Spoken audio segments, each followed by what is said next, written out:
ყველაზე ცუდი ქართული სიმღერა რომელია? ანუ მდევარი ვარშავი ქრქით ნათება მერქვა, მე ვფიქრე, ეგეთი რომ იყო რა. ჩიტიგურიტი მოფრინავდოთ რაღაც ეგეთი როა, ეგ არ მომწონს ძალიან. ჩიტიგურიტი, ეგა? რატო? რავი, რაღაც აი არ მომწონს რა.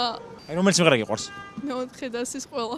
გურამ შეროზიას ჩქიმ თუ არ ვწევი ეგრე ქვია. შენი აზრით? იგივე. იგივე. დიახ. ეგეთი ცუდია რომ თქვენი თაობა თან ხვდებით რომ ცუდია ჩქიმ-ჩქიმი? აი, მადლობა. მამა ფლექსი. ძალიან ცუდია მამა ფლექსი? მე არ მომწონს. აი 10-დან რამდენს დაუწერდი? 3. კორნი. მეტალ ბენდი რო არის კორნი. მაგათი სიმღერა. ჯერ პატარა ხარ, რო გაიზრდები მიხვდები რომ კორნი სხვა დონეა. წილ წინანული ყიზილბაშის მართებული. ზამთრის ზეიმზე ვიმღერეთ და დებილობაა. დებილობა აშკარად ვეთანხმები ამ ბავშვს.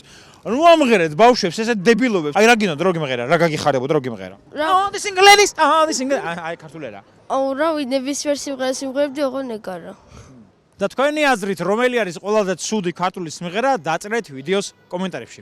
აი ჩემი აზრით არის ვილივლივე. აი ეს ჰელები და ლაბაზები ჰელები და აი ეს სიმღერაა ყველაზე ცუდი.